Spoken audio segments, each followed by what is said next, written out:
Hey everyone, welcome. It's Baron, and this is the day 2 to 3 update on the Arc Ignite Elementalist build. So, I'm going to go through where I am, what I've been doing, what I'm going to be doing, all that good stuff.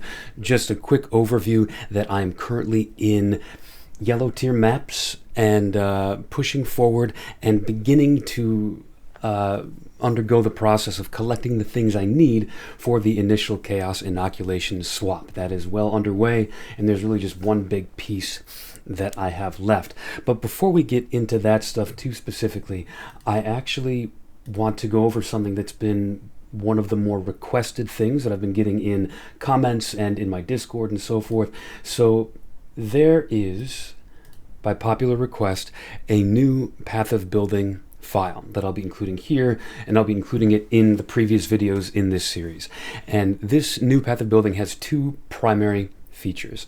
One is just general cleanup for the original tree and gear and stuff. There's a couple little tweaks that I needed to make, and also converting the trees over to 3.26 so that you can see the full effect. So that's all fine. If you want to proceed with the build as advertised before the league started, you are free to do that. The tree is now good to go. However, there was a common request, since I personally had been leveling with Golems and several other people had, for a tree that showed that off. Now I stand by this. I am still only in the experimental phase with this. We're going to need a lot more information before I can say for sure that this is the right way to go. But if you are interested in an experimental tree, this is showing on screen now, the Path of Building for the way that I might level the Golem variant of the build. I don't have the full, Act 1, Act 3, Act 7 kind of breakdown the way I do for the initial one. So I'm just going to kind of tell you quickly how I would proceed through this tree. I would probably start the same way that I did before in the old tree, where I path up through Lightning Walker to get that initial hit of damage. We're not going to get our golems for a long time, so this path that we take over here to get Grave Intentions, that is not necessary. It's not necessary to get Searing Heat because we're not igniting it first. So the early trees will actually look pretty much the same, I would say. Again, grain of salt, please. I'm going to keep repeating that phrase. This is going to take more experimentation before we can say for sure, but this is what you would transition to eventually. And exactly the point when you would transition to this depends on whether you take Liege of the Primordial, the Golem node, with your first or second ascendancy. I think that you could go either way. I took it as my first, and the main drawback that I found was that there was kind of a power dip as I waited for my golems to come online. Remember that the gems don't become available for the golems until a little bit into Act 4. So by this point, most people would have already taken their first ascendancy, and if you go with Shaper of Flames first, you already would have started to get that power boost. You could start investing into your fire damage over time nodes and get a nice boost from that. And if you go with golems first, you kind of delay that, and you might feel a little clunky and weak in that, Dominus fight at the end of Act 3 and the beginning of Act 4. With that said, then once the golems come online, it feels really, really good. So you can play around with that, whether you take one or the other first, but those are going to be your two first labs, the way I see it. And then after that, it's a no-brainer to take Shaper of Storms as your third lab right before you face Kitava. It's a great damage boost for him and early maps. Whenever it is that you would take the golems, though, that's when you would swap over to take Golem Commander. And then Grave Intentions here, that gives the golems survivability. This is, I said this in my last video, this is a toss-up for me right now. Like, we might play around with not having this. I just like having it. It gets them to Chaos Resistance cap or very nearly, and it gives them a lot of extra life and energy shield as well. So it's just nice for their survivability. In fact, if we want to see what the changes are, once you kind of get to early maps, let's do this. So let's compare this tree to the old early maps tree. So that, an early level 70s character. And you can see here, the primary difference is the pathing. So I kind of, instead of pathing up the left side here, where I'm taking Quick Recovery, taking Stormweaver, taking Arcanist Dominion, I path up this right side so that I have easy access to Grave Intentions, and of course we were going to be taking Searing Heat anyways. Golem Commander is really the focus of the changes here. The lightning stuff here I just have easier access to without coming up over the left. Yeah, so you can see here, everything that is in red is the stuff that is in the early maps tree that we would take out, or pardon me, vice versa. Everything you can see that is in red is in the Golem tree. Everything that you can see that's in green is in the early maps tree. So maybe it would make more sense if we flip-flop that. Let's just quickly flip-flop. So early maps compared to Golems. It might make it easier to wrap your head around. It's the same thing that we're seeing now, just the colors have been inverted. So this is what you would change from the initial early maps tree if you wanted to go from that to the Golems. The stuff in red is what you would take out from the early maps tree, and then the stuff in green is what you would add to get the Golem tree. Hopefully that makes sense. And now what you're going to notice is that the damage, check the damage number over here. Full DPS, 654,000 in the early maps loadout, and it goes down to 558,000 in the Golem loadout. Now that seems substantial, but I have two notes on that. Number one, this is going to, keep in mind that the damage is higher in the early maps version because it is relying on smite, and you having to keep smite up all the time. We're replacing that in the skills here with the Golems, so this damage uptime is much better. Additionally, on an uptime note, somebody, I can't remember if it was in a YouTube comment or in my Discord, somebody made the great point that not only can you not rely on Elemental Overload for Vol Arc, because you need to crit with Vol Arc specifically, not the regular Arc skill, in order to get the benefit of Elemental Overload. On top of that, the base crit chance of Arc itself is only, I think it's 6% chance. And so there's going to be downtime on Elemental Overload. Even in 8 seconds, there's no guarantee that 6 out of every 100 hits that you're going to get a critical strike in there. So what that means is that the Golem that we take to improve the uptime on Elemental Overload, instead of the more intuitive Flame Golem that we could take, we take Ice Golem instead. And the only thing that Ice Golem is giving us is improved Elemental Overload uptime. I don't know which is better. This needs some playing back and forth. Does it feel smoother to have Flame Golem here or Ice Golem? Right now I've got Ice, but this is just an interesting suggestion that somebody made that I'm playing around with right now. So that, I think, is it for the Golem stuff, pretty much. Those are the 4 Golems that I'm using. Lightning giving me the attack and cast speed, and the mana regen is super cushy. Ice Golem is giving me the critical strike chance for better uptime on Elemental Overload. Chaos is giving me damage over time multiplier, which is our big damage boost from the Golems. Plus the 17% Chaos Res, which will stop being effective when we go to Chaos Inoculation, but we're still going to be getting the damage over time. And then Stone Golem for a big chunk of regen and increased defenses. And remember that everything that you're seeing here, you know, it says 105 life regenerated per second, 20% increased defenses. That's being boosted so much. You know, we're getting boost from Golem Commander, 40%. The 2 small nodes are 20% increased effect each. Liege of the Primordial is another 100%. When we go to a cluster jewel setup and get Primordial Bond, that's another 40% right there. If you add 20% quality to these, all the Golem gems get a 20% buff effect when you add quality. Obviously, that's not in the early mapping version, but even just with the Golem Commander wheel and Liege of the Primordial adding increased effect, let's take a look for comparison. So the gem says Golem is giving us 105 life regen and 20% increased defenses. Well, let's come over here to the actual calculations, and let's take a look at the life regen, for example. Well, in fact, that 105 becomes 294 life regen just from the increased buff effect. And then the 20% increased global defenses, well, how much is that giving us? It's not giving us 20%, it's giving us 56% global defenses from Stone Golem. So this is a big deal. This is a big chunk, and that's why I've been saying that this node is very, very powerful. You're not just getting that 105 regen, you're getting all that buff on top of that, so it's big. Let's pivot, though, and talk a little bit about the changeover that I've got coming up right now. So the current version of the build is doing something like 400,000 DPS. I'm getting ready to go take my Uber Lab, get Mastermind of Discord, and the thing that I need for Mastermind of Discord is I need those gloves, as I always say, with the fire exposure on hit, or else Mastermind of Discord just feels silly to take, you know, relying on Wave of Conviction. And the gloves that are going to give me that kind of brings us to the changeover, right? So as I get these gloves, it was completely silly to me to do anything except make sure that those are full energy shield gloves. I did not want to have to get those gloves with the exposure and the Ignite Prolif and then get them again when I did the changeover. It just seemed intuitive that I was going to get them with energy shield. Same thing, at one point I needed to update my boots a day ago, and rather than just get any old generic upgrade, I made sure that it was an upgrade that had energy shield, full energy shield boots. I can make use of the energy shield now, even before the changeover. I've got 944 with all the increases. You know, it would have been silly to get new boots and then get new boots again. So some of the changeover, even though I say in all my videos that this isn't something that you do piecemeal, I kind of have been doing it piecemeal.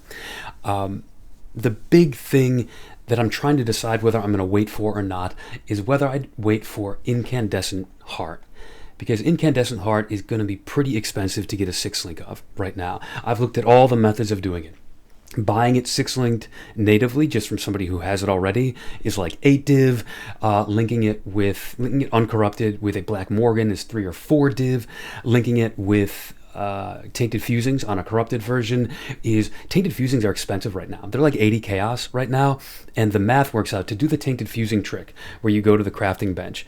This is what I recommend eventually, is you go to the crafting bench, you link a corrupted unique item by setting the sockets equal to 6 and setting the links equal to 4, and then you do Tainted Fusings. They reroll. Each Tainted Fusing is a 50% chance, either add a link or remove a link.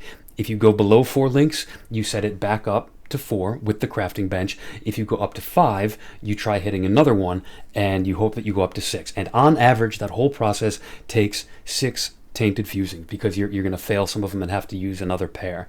And you can get unlucky. You might go as high as 10. If you go, or even higher if you get terribly unlucky. If you use 10 Tainted Fusings and it's 800C, yeah, there's no great cheap method right now of getting a 6-link Incandescent Heart. I really don't want to stick with this body armor though, so the half measure that I could take, and I'm thinking about it just to get over to that Chaos Inoculation, is to get a cheap 6-linked with pure energy shield on it, and then later save up for the Incandescent Heart. That's kind of the big one. Like, I can make the change without Aegis Aurora, which is also a couple div right now. Obviously I would love to have Aegis Aurora. That'll be one of my earliest upgrades once I go there. But no, the big ones that I want to be doing are the Call of the Brotherhood rings, so I haven't purchased those yet. But what I have been doing is POBing it out. So this was the aspirational path of building that I'm going to include in the comments or in the description. This is my actual POB over here that I've been playing around with. Like, what would it take to get a good amount of energy shield? I always tell you, get more than 3.3 thousand energy shield in POB before you make the changeover. So I'm going to walk you through kind of my thought process, like what I was doing. I said, okay, I'm going to switch out for sure. I know I'm going to switch out Call of the Brotherhood in place of my 2 rings. So, and I'm in this case, I had Incandescent Heart swapped out because I knew that I was not going to get the benefit of any resistances on my body armor. So I needed to account for that. I needed POB to be handicapping my resistances so I could see what I needed and where I needed to get it. Same with the attributes. So you can see right here, it says that I'm short a certain amount of I'm short like 24 strength, and I'm short 40 something dexterity when I've made these switches on the rings and the chest piece. And did I make any other changes here first?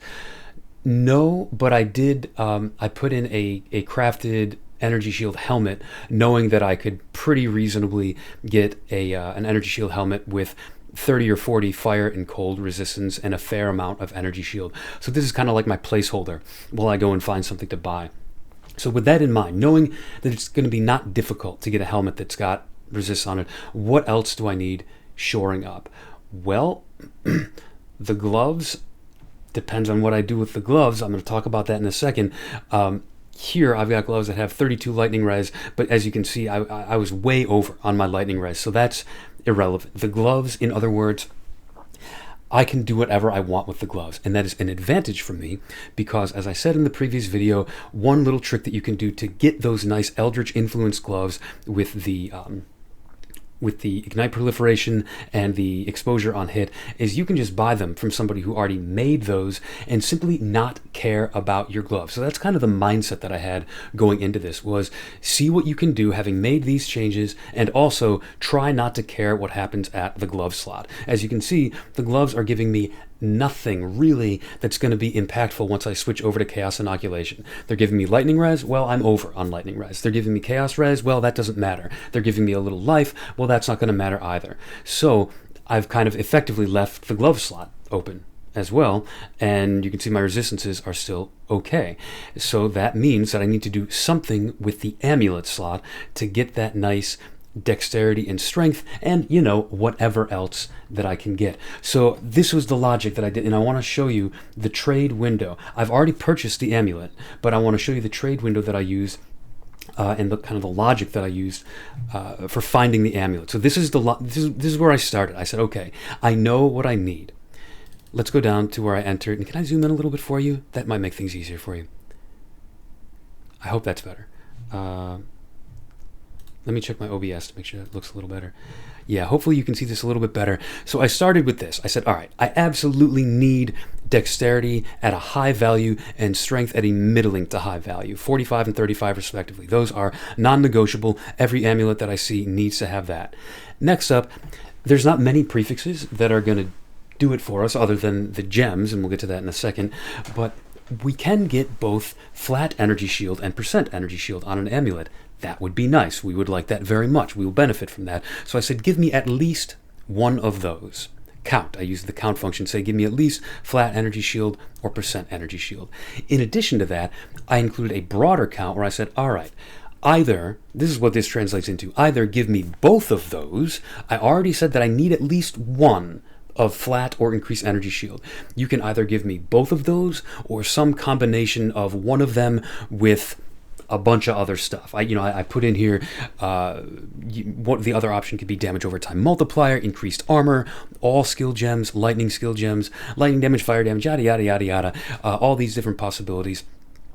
And then after I did that, I was looking at the options and I was like, I don't like any of the options that don't have one of the plus to skill gems. I really like having that on there.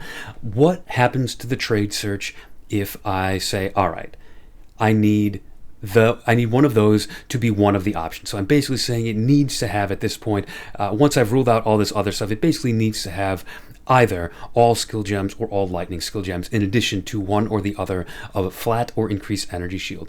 So these are kind of redundant right here. You can either use this one if you're willing to be more flexible and get a cheaper option if you don't care what your second important stat is, or you can take that off and you can be more strict and say, okay, you have to have at least one energy shield mod and one skill gem mod, but you don't need both of these to be active at the same time.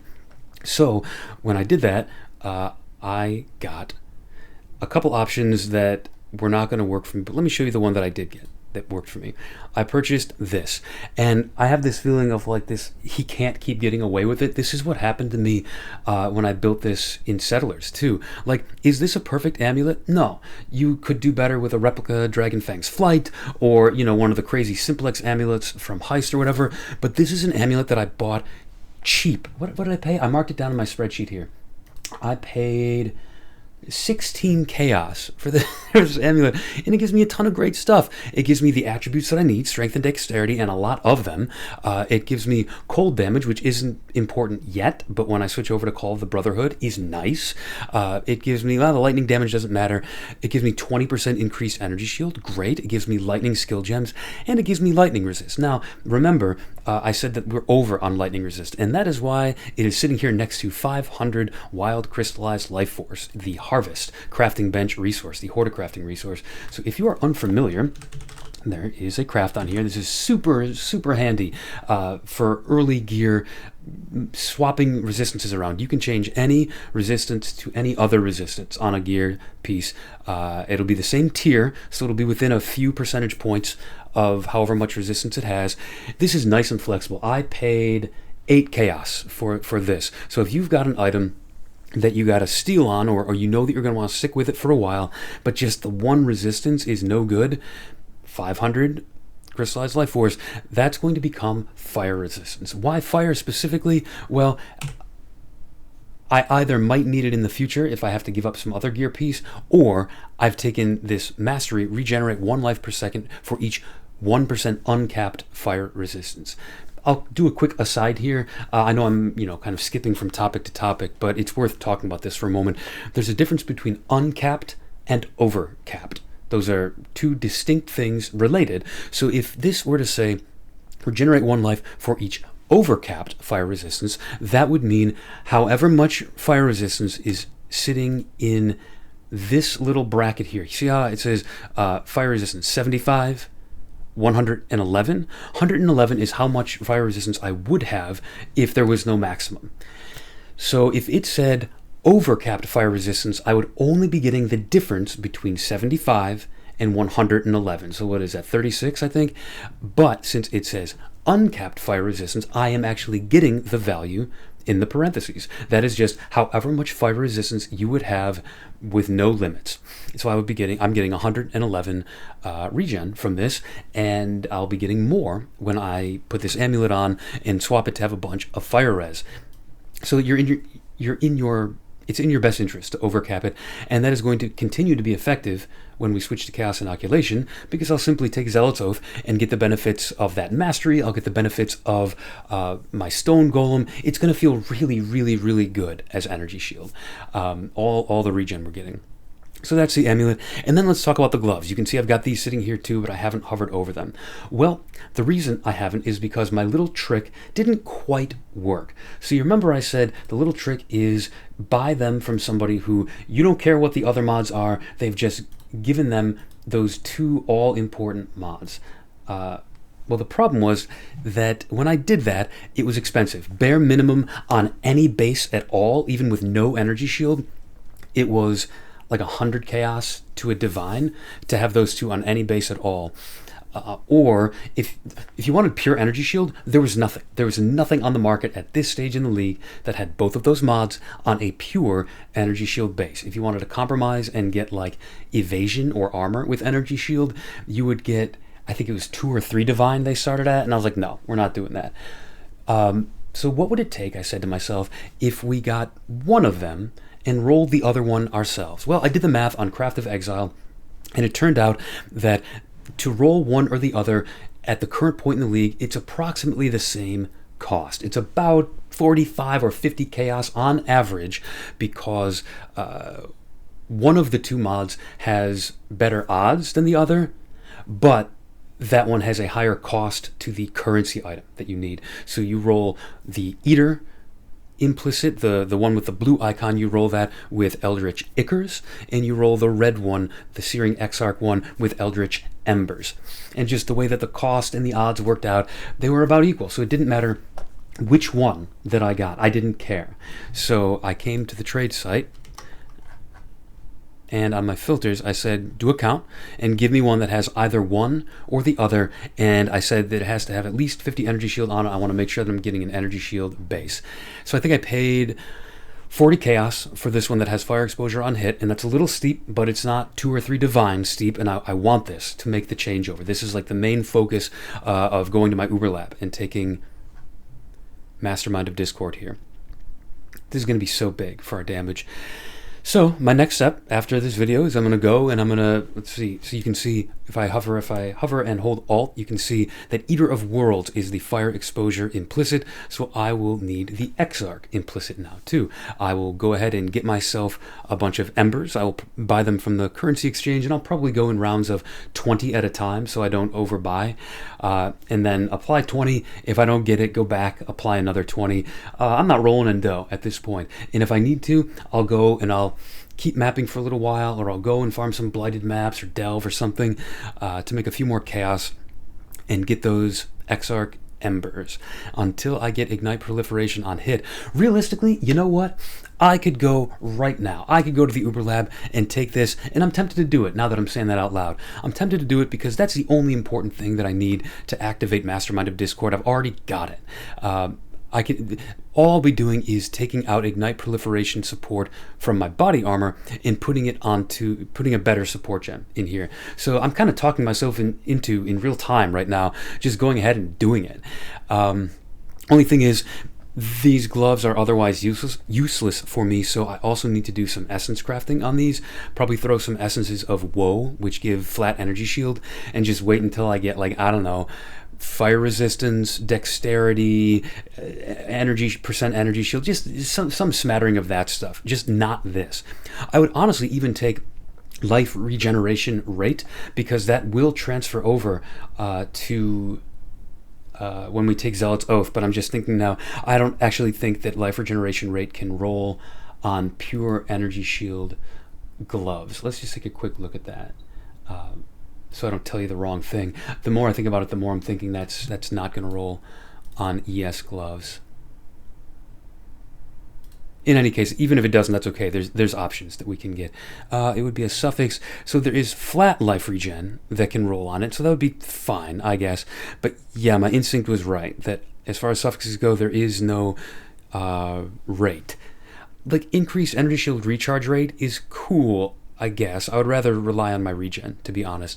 So in order of priority, I would like suffixes that are like fire resistance, followed by cold resistance, followed by dexterity, followed by ES recharge and lightning resist, life regen. But really, I'd rather have the prefixes. Having percent energy shield is really kind of what I'm going to be shooting for when I essence craft those gloves. And then, yeah, depending on how much currency I have left, I might go check the exchange and see if I can find a pure energy shield corrupted 6-link. Because let me see, if I copy this, I think my energy shield would be pretty bad if I pasted this into, if I tried to switch over as is. So instead of Incandescent Heart, which is giving me 1800 armor, 436 energy shield, if I did this, which only has 400 armor and 100 energy shield, let's also simulate, I'll pop in these gloves, I guess, to give an idea of that. I'll bring POB back over in a second, and I'll get this amulet in there, and that should simulate it approximately. Bring that back over. Well, it's a maybe. It's a maybe. If I can get myself a good helmet with energy shield, that is already 3200 energy shield. My physical max hit goes down pretty bad when we go like this. So I don't know. Maybe what do we do to compensate for that? Could we do? But in any case, yeah, that's an open question. Basically, is if I can get a good helmet, maybe it's worth switching over without a new 6-link. So we'll see. We'll talk about it in the next update, which will probably be in a day or two. I don't know. So yeah, that's about it. Again, summary is pounding through yellow maps. Gonna go take my Uber Lab. Gonna make the Chaos Inoculation switch over pretty imminently. And yeah, if you want to level golems, I think you can. I don't want to like overhype it and sell people on it like you have to do this, but if you're interested, I think you can make it work for sure. And yeah, that's about it. Leave any questions you have down in the comments. Let me know if I left anything out. Sorry if I did. And in the meantime, thanks for tuning in, and take it easy.